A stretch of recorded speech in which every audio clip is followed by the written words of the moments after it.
Kaduna State Governor Nasir El-Rufai has banned students of the state university from protesting against the hike in fees. He has forced their parents to sign expulsion undertakings. The fees were increased by 500%. Kaduna State students will now pay as much as 300,000 naira and those from other states 500,000 naira. The university staff union fears that the hike may result in the dropout of 70% of the students. Well, we're joined now by the Executive Secretary of the Kaduna State Scholarships and Loans Board, Hassan Rilwan. Yep. I hope I got that correct. Glad to have you, Hassan. Now, let's start this way. Does the state governor have any legal, or has rather, any legal backing for asking students of the university not to protest, especially after their fees was increased by, is it almost 500%? Yeah. Yeah, but that's quite interesting. I don't know where you got this information from. Malan Nasir El-Rufai is not the Vice Chancellor of Kaduna State University. So under what circumstances would they have gone ahead to ban the students?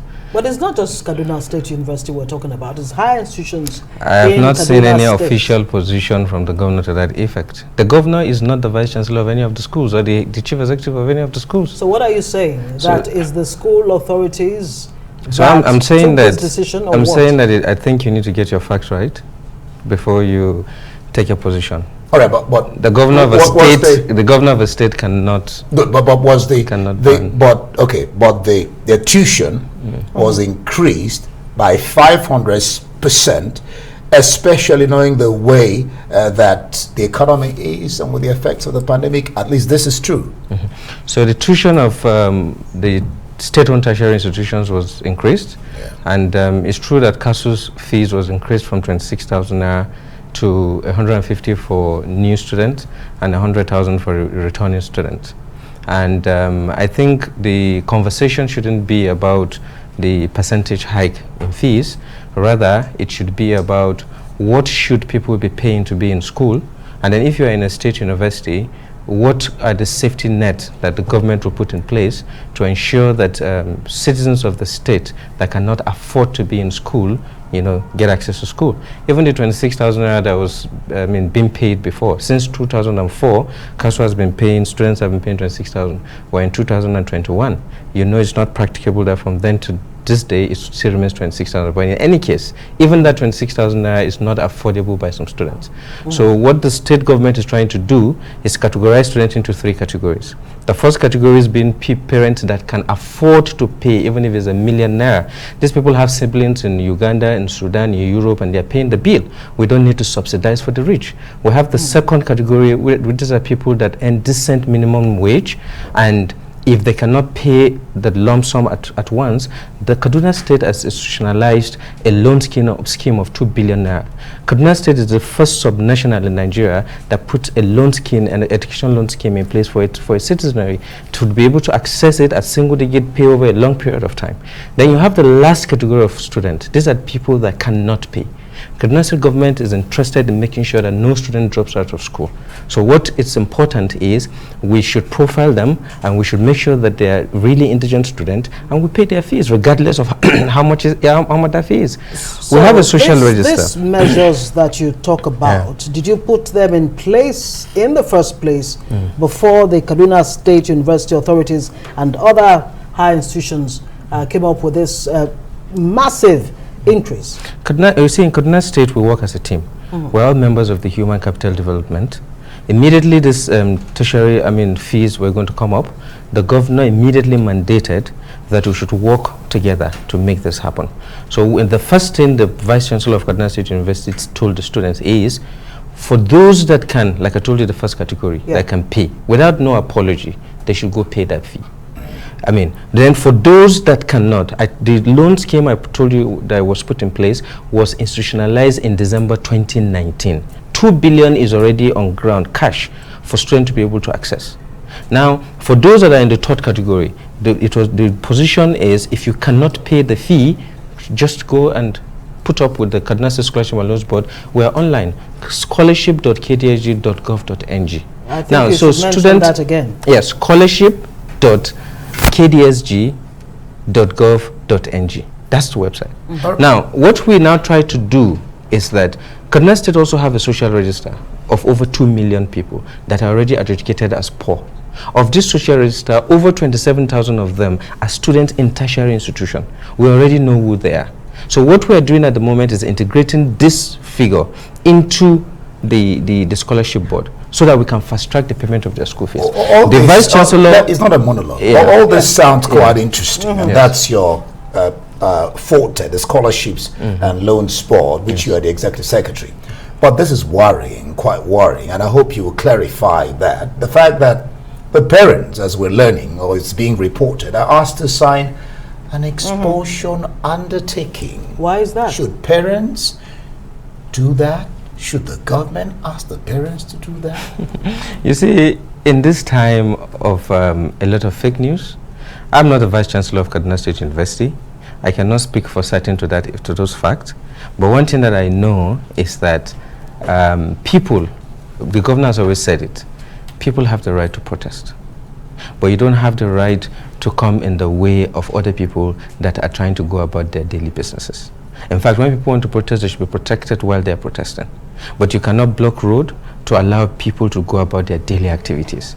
You cannot block. You know what happened that the school was closed down? What happened was the students, the misguided student leaders were actually stopping students from registering. Now you are stopping. At a point in time, they locked up the school. Now, in order not to allow for a breakdown of law and order, the school had to be closed. So you're saying that they can go on and protest?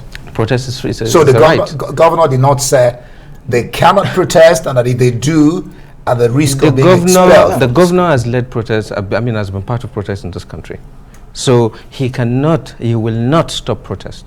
But you also will not, in the course of protesting, stop in the way of law-abiding citizens. Okay, now that there is a concern that about 70% may drop out in the event that this happens, this increase in school fees. We're not talking about a marginal increase. It's not 24,000 to 25,000 or even to 30.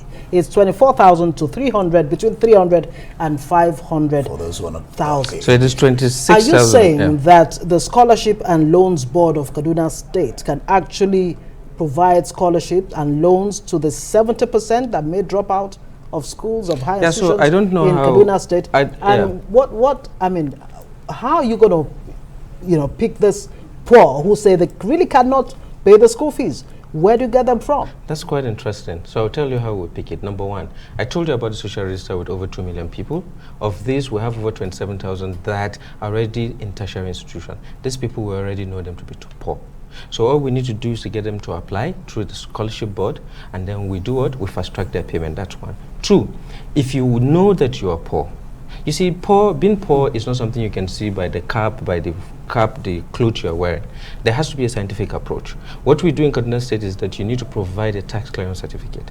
That tax clearance certificate will show, the earnings of parents. If your parents are late, you provide a death certificate. Are you saying the poor person will have the tax certificate you're talking about? Can get a because tax being certificate. Poor means they don't have a job. That means they're not going to be paying taxes. So if you're poor, you're most likely on the social register. If you're on the social register, you don't need a tax certificate. And if you're a Nigerian adult, whether you are earning nil or nothing, if you go to any of the 23 local government tax office, you just need to prove that you are not earning anything. You get a nil certificate. That is going to be what will give you the advantage to have it. You know the interesting thing? We have people that have applied for need-based scholarship. How many and at people the end have of applied? the day, we saw in their turnover 32 million, 1%. Yeah, looking for such scholarship. We need to have a way of bringing them out. These things sound quite interesting, but again, another worrying trend is when you go from a low to an astronomically high. One wonders, why couldn't the government, do it step by step so people can contain it? There's a danger in that. So let me tell you the reason why that shouldn't be a problem. Number one, even if the school fees is moving from 26,000 to 1 million naira, the same government that is saying that is saying, come identify yourself, we'll pay for you. What government is trying to do is that we want to do targeted subsidy. We don't want to give subsidy to everybody. You can't pay 26,000 to be a medical student in today's world in a university. It's just not practicable. So the past government has made a huge mistake being following populist policies. You can't do that. Kaduna State generated last year 299 million. Meanwhile, the tuition fees, the what's it called now? The allowances, the take-home of the lecturers and the overhead cost was beyond 5 billion naira. It doesn't just add up. Governance is beyond. You need to. So if the state governments cannot provide this funds, where does it get the funds? You say 2 billion to pay, for the poor and provide 2 billion loan is already in place. Well, we'll have to leave it there. Thank you very much. 2 billion is already in place in the bank since December 2019. All right, Hassan Rilwan, Executive Secretary, Kaduna State Scholarships and Loans Board. Thank you for joining us.